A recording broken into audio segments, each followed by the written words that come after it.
20వ అధ్యాయము. ఈ భయానక పరిస్థితులు అంతరిస్తాయి. ప్రపంచంపై వ్యాపించిన వినాశకరమైన మబ్బులను చెల్లాచెదురు ఎలా చేయాలన్నదే గురుదేవుల ముఖ్యమైన చింత. చింతించడమే కాక దాని కొరకు ఆయన ప్రయత్నం కూడా చేశారు. ఆ ప్రయత్నాలలోనే ఒకటి నా వ్యక్తిత్వాన్ని పవిత్రమైన ఆధ్యాత్మిక సామర్థ్యంతో నింపటం. ప్రపంచంలోని అన్ని రకాల పండితులు ప్రపంచ సర్వనాశనం చాలా దగ్గరలో ఉన్నదని భావిస్తున్నారు. నేను ఒక్కడినే విపరీత ప్రవాహ దిశ మళ్ళీ మంచి వైపు ప్రవహిస్తుందని ఖచ్చితంగా చెప్తున్నాను. నా ఈ భవిష్యవాణి చాలా గంభీరంగా తీసుకోవలెను. ఈనాడు ఆకాశంలో కనిపిస్తున్న సర్వనాశనం కలిగించగలిగే మేఘాలు ప్రచండ వాయు యొక్క తీవ్ర వేగాలతో ఎక్కడికో కొట్టుకుపోతాయి. చీకటిని చీల్చి వెలుతురు వాతావరణమంతా నిలుస్తుంది. ఇది ఋషుల పరాక్రమం వల్లనే సంభవం. అనేక మంది భవిష్యత్వేత్తలు రాబోయే కాలం విపత్కరమైనదని వక్కాణిస్తున్నారు. క్రైస్తవుల ధర్మగ్రంథమైన బైబిల్లో ప్రళయం ఆసన్నమయ్యే కాలవర్ణన ఈనాటి పరిస్థితులకు అతికించినట్టు సరిపోతుంది. ఇస్లాం ధర్మంలో 14వ శతాబ్దంలో చాలా కష్టాలు వస్తాయని చెప్పబడింది. భవిష్య పురాణంలో ఈ రోజుల్లోనే మహత్తరమైన ఆపదలు విరుచుకొని పడతాయని సూచించారు. సిక్కుల గురు గ్రంథ సాహెబ్లో ఈ విధమైన అనేక భవిష్యవాణులు ఉన్నాయి. కవి సూరదాస్ కూడా ఈ రోజుల్లో రాబోయే విపత్తుల గురించి సూచనలు ఇచ్చారు. ఈజిప్ట్లో ఈ విధమైన సూచనలు గల శిలాశాసనాలు లభించాయి. అనేక భారతీయ భవిష్యవక్తలు కూడా ఈ మధ్యకాలంలో జరిగే భయంకరమైన మార్పులను దృశ్య, గణిత, జ్యోతిష్య ఆధారంగా తెలుపుతున్నారు. పాశ్చాత్య దేశాల్లో అతి ప్రసిద్ధమైన భవిష్యవక్తలు జీన్ డిక్సన్, ప్రొఫెసర్ హరార్ యాండర్సన్, జాన్ బవేరీ, Cheiro, Arthur Clarke, Nostradamus, Mother Shipton, Anandacharya మొదలగు వారు ఈనాడు జరగబోయే పరిస్థితులను అతి భయంకరంగా వర్ణించారు. కొన్ని రోజుల కిందట కొరియాలో జరిగిన విశ్వ జ్యోతిష్యుల సమ్మేళనంలో 20వ శతాబ్దం అంత్యకాలంలో అతి భయంకర సంఘటనలు జరగవచ్చునని తెలిపినారు. కెనడాలోని టొరంటో నగరంలో ప్రపంచ భవిష్య విజ్ఞాన విశేషజ్ఞుల సమ్మేళనం జరిగింది. వారు వర్తమాన పరిస్థితులను విశ్లేషించి అతి భయంకరమైన దుర్దినములు అతి దగ్గరలో ఉన్నాయని చెప్పారు. భూమి మీద గ్రహ నక్షత్రాల ప్రభావం అధ్యయనం చేసే శాస్త్రజ్ఞులు ఈనాడు సూర్యునిలో జరుగుతున్న మార్పులు, వరుసగా వచ్చే సూర్యగ్రహణాలు భూమివాసులకు చాలా హానికరమని తెలిపారు. అంతేకాక 1980 ఉత్తరార్ధంలో ఉదయించే హైలీ అనే తోకచుక్క వల్ల వితరణ చెందే విషవాయువులు పరిణామం పృథ్వీవాసులకు హానికరమని తెలిపారు. పెరుగుతున్న జనసంఖ్య వల్ల రాబోయే రోజుల్లో అన్నపానీయాలకే కాక రోడ్డు మీద నడవడానికి కూడా స్థలం ఉండదు. ఏ విధమైన ప్రణాళికలు లేక విస్తరింపబడే పరిశ్రమల వల్ల నీరు, గాలి విషపూరితమవుతున్నాయి. ముఖ్యమైన ఇంధనాలైన పెట్రోలు, బొగ్గు ఇంకొక 50 సంవత్సరాల్లో సమాప్తమవుతాయి. పరమాణు పరీక్షల వలన ఉత్పన్నమైన కిరణాల వలన రేపటి జన సముదాయానికి నివారించలేని రోగాలు వస్తాయనే భయం ఉంది.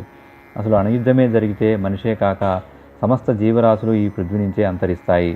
ఉష్ణోగ్రతలో వచ్చే మార్పుల వల్ల ధృవాల్లో ఉండే మంచు కరిగి సముద్రం పొంగి తిరిగి హిమయుగం రావచ్చునని శాస్త్రజ్ఞులు చెబుతున్నారు. ఈ విధంగా అనేక రకాల సాహిత్యాల నుంచి పద్యాలను క్రోడీకరిస్తే క్రీస్తు శకం 1985 నుంచి క్రీస్తు శకం 2000 వరకు పృథ్వీలో తీవ్రమైన మార్పులు సంభవించవచ్చు. అంతేగాక క్రీస్తు శకం 2000 సంవత్సరం తర్వాత పరిస్థితులు మంచి కొరకు మారతాయని భవిష్యవాణి చెప్తుంది. ఈ వినాశనములు అంతా కూడా క్రొత్త మార్పుల కొరకు జరిగే సంఘటనలుగా గుర్తించవచ్చు.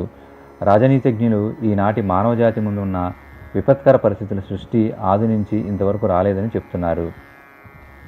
ప్రపంచ శాంతి కొరకు అనేక సంస్థలు తమకు తోచిన ప్రయత్నాలు జరుపుతున్నాయి. ఎక్కడో అక్కడ చిన్న యుద్ధాలు నిరంతరం జరుగుతూనే ఉన్నాయి. ఏదో ఒకరోజు ఇది ప్రపంచ యుద్ధానికి దారి తీయవచ్చును. పూర్వకాలంలో దేవాసుర సంగ్రామాలు జరిగేవి. అయినా సర్వనాశనానికి ఈనాడు ఉన్నన్ని అవకాశాలు లేవు. ఈ విపత్తులన్నీ సూక్ష్మ శరీరం కలిగి ఉన్న ఋషులు జాగ్రత్తగా గమనిస్తున్నారు. ఇలాంటి పరిస్థితుల్లో వారు మౌనంగా ఉండలేరు. ఋషుల తపస్సు స్వర్గం, ముక్తి, శుద్ధుల కోసం కాదు. వీటిని ఆధ్యాత్మిక జీవితంలో ప్రవేశించిన స్థూల శరీరదారులు కూడా పొందగలరు. ఋషులు భగవంతుని కార్యభారాన్ని పంచుకుంటారు. వారి సాధనా ప్రక్రియలన్నీ కూడా ఈ లక్ష్యం కొరకే.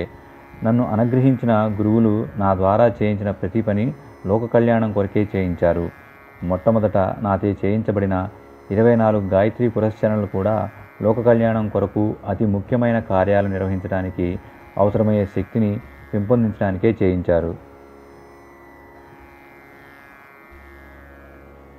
ప్రపంచంపై వ్యాపించిన వినాశకరమైన మబ్బులను చెల్లాచెదురు ఎలా చేయాలన్నదే గురుదేవుల ముఖ్యమైన చింత. చింతించడమే కాక దాని కొరకు ఆయన ప్రయత్నం కూడా చేశారు. ఆ ప్రయత్నాల్లోనే ఒకటి నా వ్యక్తిత్వాన్ని పవిత్రమైన ఆధ్యాత్మిక సామర్థ్యంతో నింపటం. నా ఉపాసనలోని ప్రస్తుత చరణం సూక్ష్మీకరణ సాధనా ప్రక్రియ. ఒక వ్యక్తి ఖ్యాతి, ఐశ్వర్య ప్రతిష్టతను పెంచడానికి కాదు. దీనికి ఒకే ఒక ప్రయోజనం, మానవుడు తిరిగి ఒక ఉత్కృష్ణ ఆదర్శమూర్తిగా నిలబడగలగటం. గురుదేవులు 5 వీరభద్రులను ఉపయోగించి తన ఉద్దేశాన్ని పూర్తి చేయించుకుంటారు. మహాబలవంతుడైన హిరణ్యాక్షుణ్ణి వరాహ రూపంలో అవతరించిన ఈశ్వరుడు ఎవరి సహాయం లేకుండానే చీల్చెండాడాడు. ఈ మారు కూడా రాక్షసత్వం వలన ఉత్పన్నమైన విపత్కర పరిస్థితులు ఎక్కువ కాలం ఉండజాలవని నాకు అనిపిస్తుంది. పరివర్తన కావటానికి ఈ మహా వినాశకారమైన పనులకు ఉత్సాహం చూపించేవారు పూర్తిగా మారిపోతారు, లేక వారిని మార్చగలిగే కొత్త శక్తులు మానవ రూపంలో ఉత్పన్నమవుతాయి. భవిష్యత్తులో విశ్వశాంతి కొరకు జరిపే ప్రయత్నాల్లో భారతదేశ పాత్ర చాలా ప్రముఖంగా ఉంటుంది. ప్రపంచంలోని అన్ని రకాల పండితులు ప్రపంచ సర్వనాశనం చాలా దగ్గరలో ఉన్నదని భావిస్తున్నారు. నేను ఒక్కడినే విపరీత ప్రవాహ దిశ మళ్ళీ మంచి వైపు ప్రవహిస్తుందని ఖచ్చితంగా చెబుతున్నాను. నా ఈ భవిష్యవాణి చాలా గంభీరంగా తీసుకోవలెను. ఈనాడు ఆకాశంలో కనిపిస్తున్న సర్వనాశనం కలిగించే మేఘాలు ప్రచండ వాయు యొక్క తీవ్ర వేగాలతో ఎక్కడికో కొట్టుకుపోతాయి. చీకటిని చీల్చి వెలుతురు వాతావరణమంతా నిలుస్తుంది.